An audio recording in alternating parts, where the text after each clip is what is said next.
پہلی بات تو یہ ہے کہ بستر پر آنے سے پہلے یہ سونے کا ماحول بنائیں کہ میں نے ابھی سونا ہے۔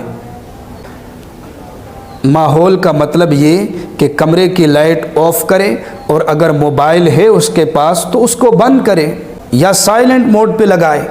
مصیبت یہ ہے کہ آج کل ہم جب بستر پہ آتے ہیں پہلے موبائل کی زیارت کرتے ہیں، فیس بک کی زیارت کرتے ہیں، پھر موبائل دیکھتے ہیں، اس میں مختلف قسم کے واقعات دیکھتے ہیں، پھر وہ چیزیں ساری ہمارے ذہن کے اندر ہوتی ہے اور اسی حالت میں ہمیں نیند آ جاتی ہے۔ تو کیسے ہمیں پرسکون نیند آئے گی؟ تو پہلی بات تو یہ ہے۔ دوسری بات یہ ہے کہ جب کمرے کی لائٹ کو آف کرے تو ساتھ ہی اپنے دماغ کی جو لائٹ ہے اس کو بھی آف کرے، یعنی یہ سوچے فرضی طور پر کہ کمرے کی لائٹ بٹن میں نے بند کر دیا، لیکن اب جو میرا دماغ چل رہا ہے مختلف قسم کے خیالات ہے، اسی طرح میں اپنے دماغ کے اس بٹن کو بھی بند کر دیتا ہوں، سر کی طرف ایسے ہاتھ لے جائے کہ میں نے بٹن بند کر دیا۔ جیسے کمرے کے اندر اندھیرا ہو گیا، کوئی چیز نظر نہیں آ رہی، اسی طرح دماغ کے اندر بھی ہو جائے کہ کوئی خیال کوئی فکر نظر نہ آئے۔ اچھا، پھر ایک قسم کے خیالات وہ بھی آئیں گے جن کا تعلق کل کے ساتھ ہوگا، یعنی آپ کے ذہن میں ہوگا کہ جب میں کل اٹھوں گا تو پھر یہ کروں گا، وہ کروں گا، فلاں کروں گا، کہیں بھول نہ جاؤں، یہ ساری باتیں مجھے کیسے یاد رہے گی؟ تو بیچارہ بستر پہ سونے کا ارادہ بھی ہے اور پریشان بھی ہے۔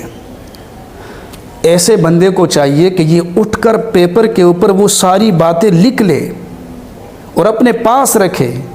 جب وہ لکھے گا تو اس کے ذہن کا جو بوجھ ہے وہ ہلکا ہو جائے گا اور وہ سوچے گا کہ ساری باتیں محفوظ ہے، صبح کے وقت اٹھ کر بالترتیب میں یہ سارے کام کروں گا۔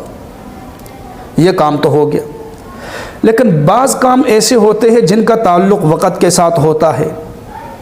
بندہ پریشان ہوتا ہے رات کے وقت کہ کل 12 بجے میں نے یہ کام کرنا ہے، اگر میں 12 بجے نہ پہنچا یا 12 بجے مجھے یاد نہ رہا تو پھر یہ کام رہ جائے گا، میرا نقصان ہوگا۔ ایسی صورت میں ہر ایک کے پاس موبائل ہے، یہ سہولت بھی موجود ہے، الارم لگائے موبائل میں، اور الارم والی جگہ میں لکھنے کی گنجائش بھی ہوتی ہے، جو کام ہے اس کو نیچے لکھے کہ 12 بجے میں نے یہ کام کرنا ہے، دوسرا الارم لگائے اس میں لکھے کہ 1 بجے میں نے یہ کام کرنا ہے، یہ کام۔ تو اس طرح جیسے الارم کی گھنٹی بجے گی تو آپ کو پتہ چل جائے گا، آپ جب وہاں پڑھو گے جو آپ نے لکھا ہے تو آپ کے لیے آسانی ہو جائے گی، تو دماغ آپ کا ٹھنڈا رہے گا، سر پر بوجھ نہیں ہوگا کہ پتہ نہیں مجھے یاد رہے گا یا نہیں۔ اچھا، بعض ایسے معاملات ہوتے ہیں جن کا تعلق مستقبل کی ترقی کے ساتھ، مثلا بندہ سوچ رہا ہوتا ہے کہ میری اولاد بیمار نہ ہو جائے، کہیں میں بیمار نہ ہو جاؤں، میں نے جو سرمایہ لگایا ہے کہیں نقصان نہ ہو جائے۔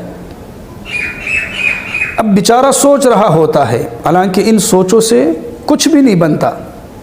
ایسی صورت میں اسے چاہیے کہ مثبت پہلو کو اختیار کرے، منفی پہلو کو چھوڑ دے۔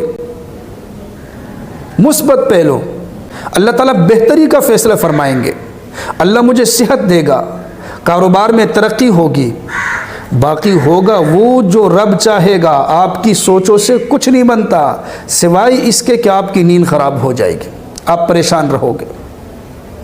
ہوگا تو وہ جو رب چاہے گا۔ تو منفی سوچوں کو ایک سائڈ پہ رکھے، مثبت سوچوں کو اپنے پاس رکھے کہ انشاءاللہ بہتری کا معاملہ ہوگا۔ اچھا، ایک اور مسئلہ بھی ہوتا ہے، بعض دفعہ بندہ کسی مصیبت میں مبتلا ہوتا ہے، کوئی بڑی پریشانی ہوتی ہے، حال میں ہی وہ اس پریشانی میں مبتلا ہوتا ہے، اسے نیند نہیں آتی۔